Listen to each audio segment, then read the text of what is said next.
Yo, minasan! Chapter 129 Kaiju nomor 8 telah rilis, di mana ini adalah chapter terakhir alias tamat.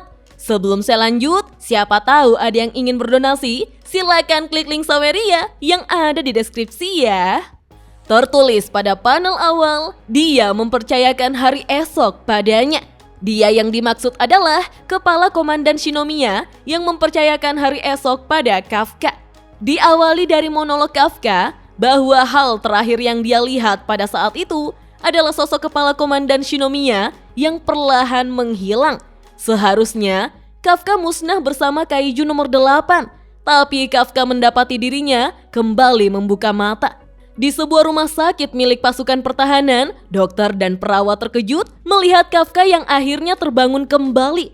Dokter sampai panik menanyakan apakah Kafka baik-baik saja. Bisakah Kafka memahami perkataan dokter? Kafka pun menatap pantulan dirinya dari kaca jendela dan bertanya-tanya, siapa ini? Ternyata 4 bulan telah berlalu sejak hari itu. Sang pahlawan kembali dengan wajah yang kusam dan rambut yang acak-acakan. Sembari makan, Kafka menatap ponsel dan menonton berita bahwa total monster yang muncul pada bencana itu sebanyak 1.316 ekor. Dari 18 monster tipe khusus yang muncul, 7 diantaranya adalah klasifikasi monster bernomor, termasuk 1 monster bernomor super khusus. Total kerugian yang timbul mencapai 56 triliun 400 miliar yen. Kerusakan terjadi di seluruh penjuru Jepang dan Tokyo menjadi wilayah dengan kerusakan terparah. Banyak korban jiwa berjatuhan, termasuk mereka yang gugur dalam tugas. Ajaibnya, semua kerugian itu masih terbilang kecil jika mempertimbangkan skala bencana yang telah terjadi. Meski begitu, tetap saja bencana Kaiju nomor 9 adalah bencana terbesar yang pernah terjadi sejak pasukan pertahanan didirikan. Lalu, terkait Kaiju nomor 8, rasa penasaran publik semakin tidak terbendung. Dan kini, telah bermunculan berbagai macam teori terkait identitasnya. Kafka pun terkejut dan langsung mencukur bulu di wajahnya. Dengan banyaknya jumlah kesaksian yang menyatakan telah melihat monster itu bertarung bersama pasukan pertahanan, berbagai teori pun ramai diperbincangkan di media sosial. Seperti teori bahwa Kaiju nomor 8 adalah senjata biologis terbaru milik pasukan pertahanan. Teori bahwa dia adalah monster berhati manusia, atau teori bahwa dia adalah sesosok alien. Selain itu, ada juga teori yang mengatakan bahwa sebenarnya bencana kali ini merupakan rekayasa pemerintah dan Kementerian Pembasmian demi mengurangi populasi manusia dengan memanfaatkan Kaiju nomor 8 sebagai dalangnya. Teori yang mirip dengan vaksin dan imunisasi ya minasan. Kafka pun terkejut dengan teori ngawur seperti itu. Namun, sekalipun 4 bulan telah berlalu, pihak pasukan pertahanan sama sekali tidak memberi penjelasan apapun terkait Kaiju nomor 8 dengan dalih demi keamanan negara. Kafka pun memakai seragamnya sebagai prajurit pasukan pertahanan dan menatap tangan kanannya yang telah berubah menjadi wujud Kaiju. Namun, dia tidak tahu kenapa dia bisa kembali ke wujud manusia. Kafka juga tidak tahu kenapa dia bisa merasakan detak jantung yang seharusnya sudah berubah menjadi inti monster. Selain itu, masih ada hal aneh lainnya. Kafka tahu Kaiju yang ada di tubuhnya masih ada, tapi lagi tidur minasan. Kafka bertanya-tanya apakah Kepala Komandan Shinomiya juga telah menahan para roh pendendam itu agar tetap berada di tubuhnya. Yah, itu memang khas seperti dirinya. Atau apakah akhirnya mereka bersedia untuk menjadi kekuatan bagi umat manusia di masa kini? Tiba-tiba, Mina dan Okonogi datang dan menegur Kafka. Apakah Kafka sudah selesai bersiap-siap? Kafka tampaknya salah tingkah minasan. Namun, Mina tetap tegas seperti biasanya. Karena sudah ada mobil yang menunggu mereka, ayo berangkat. Ketika Kafka naik mobil jeep, Kafka terus memandangi luar jendela dan merasa takjub karena hampir semuanya sudah dibangun ulang. Lebih tepatnya, sekalian diperbarui lebih kuat lagi. Setibanya di pangkalan Tachikawa, Okonogi menjelaskan pada Kafka setelah pangkalan ini luluh lantak akibat serangan Kaiju nomor 10, upaya perbaikannya juga sempat tertunda akibat bencana Kaiju nomor 9. Oleh karena itu, sekalian saja mereka merencanakan peningkatan fasilitas besar-besaran pada pangkalan itu. Kafka justru bernostalgia. Saat hari ujian, dia pernah bertengkar dengan Kikoru di parkiran. Saat itu, dia menyebut soal angka keberuntungan. Pokoknya bikin kesal. Lapangannya juga masih sama seperti dulu. Saat itu, semua orang berlari dengan sangat cepat, terutama Iharu, Haruichi, dan Aoi. Mereka itu makan apa sih? Ruang aulanya juga diperluas. Kafka jadi ingat saat upacara pengangkatan para prajurit pasukan pertahanan di mana dirinya justru disuruh push up oleh Mina dan ditertawakan dengan yang lain. Sepertinya gedung asrama juga sudah hampir selesai dibangun kembali. Kafka ingat pengalaman menyenangkan saat berendam bersama teman-temannya. Okonogi menyahut, rencananya area latihan juga akan diperluas hingga 1,5 kali lipat. Kafka langsung protes kalau dihukum lari mengelilingi area latihan, mereka jadi harus berlari lebih jauh lagi dong. Setelah melewati pintu ini, mereka akan langsung sampai di gerbang utama. Kafka pun kembali mengingat tempat itu adalah terakhir kalinya dia berada di pangkalan Tachibana setelah diketahui sebagai Kaiju nomor 8 dan langsung dibawa ke markas utama. Namun disinilah Ichikawa mengatakan pada Kafka jika dia percaya senpainya pasti akan kembali. Kafka pun mengingat semua momen itu di mana Mina dengan tulus akan selalu menunggu Kafka serta bagaimana dirinya bisa meyakinkan kepala komandan Shinomiya bahwa dia adalah Kafka yang akan bertarung sebagai Kaiju nomor 8. Kafka sangat senang akhirnya dia bisa kembali ke sini. Dan kita pun diperlihatkan bagaimana semua orang dari pangkalan Tachibana berkumpul dan menyambut Kafka dengan senyuman. Tentu saja pemandangan itu sangat indah. Melihat semua rekan-rekannya tampak sehat dan menantikan kehadirannya. Ichikawa dengan ramah menyambut senpainya. Oh Kairi. Sejak awal, Ichikawa percaya bahwa senpai pasti akan kembali ke sini. Kafka pun tidak bisa berkata apa-apa dan bahkan sampai menangis saking senangnya dengan sambutan yang mengharukan itu. Tapi Kafka dengan cepat memukul wajahnya untuk menenangkan dirinya sehingga Kikoru menghela nafasnya. Itu sangat khas Kafka sekali ya minasan. Kafka pun tertunduk sejenak dan tersenyum dengan air matanya yang masih mengalir lalu berkata, "Tadaima." Iharu sangat gembira melihat Om Kafka dan langsung menyeruduknya sampai Kafka terjatuh. Iharu berkomentar, kenapa tubuh Kafka melemah? Kafka dengan emosi mengingatkannya bahwa dia baru saja koma selama 4 bulan. Semua orang pun tertawa. Haruichi dan Aoi paham betul karena Iharu memang tidak pernah menahan diri untuk saat-saat seperti ini. Berkat sifatnya itu, tugas mereka jadi lebih mudah. Dan karena itu pula, Iharu menjadi kandidat ketua regu penyerang nomor 3. Kikoru pun membantu Kafka berdiri. Mereka tertawa bersama, tapi tetap protes karena tidur Kafka kelamaan. Mereka kira Kafka tidak akan bangun lagi. Sesekali mereka datang menjenguk Kafka, meski Kafka sama sekali tidak sadar. Kafka berkomentar, memang dirinya sedang tidak sadar kan? Mereka menambahkan, selagi Kafka tertidur, Guki menikah dengan Ren Tsukino. Kafka pun terkejut mendengarnya. Nah minasan, sekarang kita akan diceritakan secara singkat tentang kehidupan mereka semua setelah peristiwa itu. Ichikawa, Iharu, Haruichi, dan Aoi mulai tahun berikutnya, masing-masing dari mereka akan diangkat sebagai ketua regu dan diberikan sebuah regu untuk dipimpin.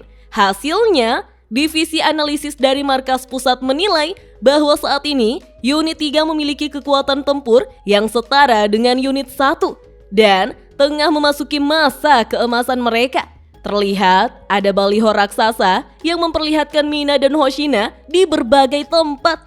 Mereka memprediksi bahwa jumlah pendaftar yang ingin bergabung dengan pasukan pertahanan akan berkurang setelah peristiwa bencana Kaiju nomor 9. Namun ternyata prediksi mereka salah. Jumlah pendaftar justru meningkat hingga 4 kali lipat dibandingkan tahun sebelumnya. Mina dan Hoshina pun menjadi sangat sibuk, apalagi Mina sangat benci pekerjaan administrasi. Hoshina berusaha menyemangati kaptennya untuk tidak berhenti bekerja. Kemudian, Kikoru memperoleh lonjakan karir yang sangat pesat. Rencananya, dia akan diangkat sebagai wakil komandan unit 1 pada tahun keduanya di pasukan pertahanan. Dia terus berusaha keras agar bisa menjadi prajurit terkuat yang bahkan melampaui kedua orang tuanya. Sebagai gantinya, wakil komandan Hasegawa diangkat sebagai perwira di markas pusat. Tapi, Gen Narumi menjadi kutukan pendendam yang menerornya. Bisa-bisanya Hasegawa meninggalkan komandannya itu dan pindah ke markas pusat. Narumi tidak akan memaafkannya. Sebenarnya, Komandan Narumi tidak terlalu berminat dengan markas pusat, tapi dia terus memprotes keputusan tersebut karena harga dirinya yang terlalu tinggi.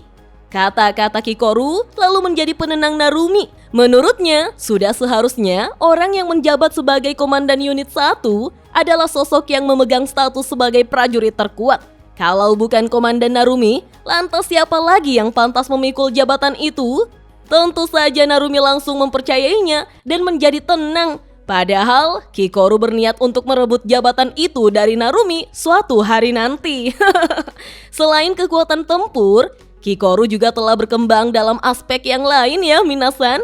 Kita lanjut pada perkembangan situasi di mana ada 7 ekor monster klasifikasi bernomor yang berhasil dibasmi selama peristiwa bencana Kaiju nomor 9. Kecuali Kaiju nomor 10 yang telah diubah menjadi senjata. Jaringan tubuh ke-6 monster lainnya masih disimpan. Salah satu di antaranya yaitu Kaiju nomor 12 menunjukkan reaksi kecocokan dengan Komandan Soichiro Hoshina alias kakak Hoshina dari divisi wilayah barat. Namun, karena ke-6 monster itu adalah monster berbahaya yang memiliki kesadaran serta kecerdasan tingkat tinggi, masih belum diputuskan apakah semua monster itu akan dijadikan senjata atau justru dimusnahkan. Terutama jaringan tubuh milik Kaiju nomor 9. Jaringan tubuh itu kini disegel menggunakan segel yang sama kuatnya dengan yang digunakan pada Kaiju nomor 6 dan disimpan dengan pengamanan super ketat di bagian terdalam pangkalan Ariake. Lalu yang terakhir adalah tentang Kafka. Ketika Kafka sedang berbelanja onigiri, getaran dari monster pun muncul dan membuat para warga panik. Mereka ketakutan dan bertanya-tanya, apakah lokasi kemunculan monster itu ada di sekitar sini? Kafka berusaha menenangkan mereka dengan memperlihatkan kartu identitasnya sebagai anggota pasukan pertahanan. Kafka memberikan instruksi agar mereka segera mengevakuasi diri. Kafka pun memperhatikan Kaiju yang merusak gedung di kota Nishiki dan melaporkannya pada Okonogi. Hoshina yang berada di ruang komando mengatakan bahwa mereka juga telah menangkap sinyalnya. Mereka akan segera mengirim pasukan ke sana. Hoshina meminta Kafka berhati-hati pada monster pendamping dan mengarahkan warga di sekitar untuk mengevakuasi diri. Lalu secara khusus, Hoshina menegur Kafka untuk mengingatkannya bahwa saat ini semua lembaga penelitian di seluruh penjuru dunia sangat ingin mengetahui identitas asli Kaiju nomor 8. Kalau identitas Kafka sampai ketahuan, maka nyawa Kafka akan berada dalam bahaya. Jadi, jangan melakukan hal bodoh. Kafka pun mengerti dan akan mundur ke belakang garis pertahanan untuk membantu dari sana sampai pasukan datang. Kafka pun terus berteriak untuk mengarahkan para warga sipil saat mengevakuasi diri. Namun siapa sangka, kita diperlihatkan momen saat 2 orang anak SD yang mirip dengan Kafka dan Mina sewaktu kecil. Kini, mereka diendus oleh Kaiju yang ada di hadapan mereka. Keduanya menangis dan merasa percuma karena mereka sudah tidak bisa lari lagi.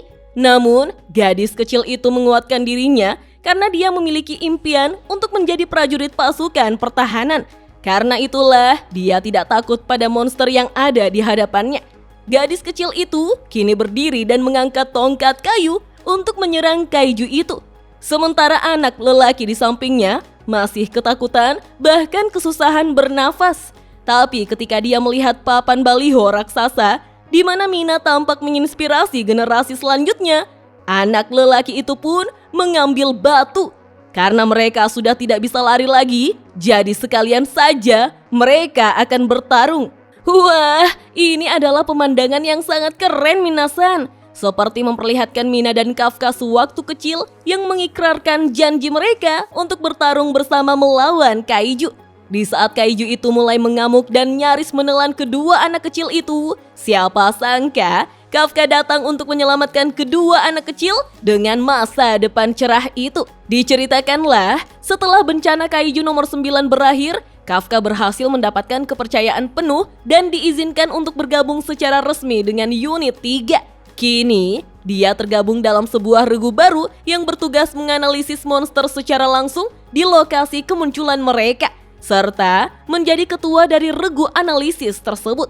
Kafka yang mendapatkan sedikit luka saat menolong kedua anak itu pun memuji mereka yang sudah bertahan dengan baik. Kafka berjanji untuk mengantarkan mereka pulang dengan selamat, tetapi meminta mereka merahasiakan semua yang mereka lihat setelah ini. Dan ternyata, sesekali Kafka juga bertarung sebagai kaiju nomor 8 minasan. Kedua anak itu sangat terkejut melihat kaiju nomor 8 yang ada di hadapannya dan bertarung untuk melindungi umat manusia. Wah, merinding! Open ending yang sangat keren dan menginspirasi ya minasan. Kafka hanyalah orang dewasa yang sudah berumur tapi tetap berusaha mewujudkan impiannya. Dia yang awalnya hanyalah petugas kebersihan mayat kaiju, kini menjadi orang yang paling diandalkan di pasukan pertahanan. Sugoi! Banyak fans yang berteriak, "Mana nih panel manga Kafka yang nikah sama Mina?" Lanjutkan lewat imajinasi sendiri saja ya minasan. Tertulis pada panel akhir, "Terima kasih banyak untuk semua dukungan para pembaca sekalian terhadap manga ini sejak memulai serialisasinya pada bulan Juli tahun 2020. Harap nantikan karya berikutnya dari Matsumoto Sensei."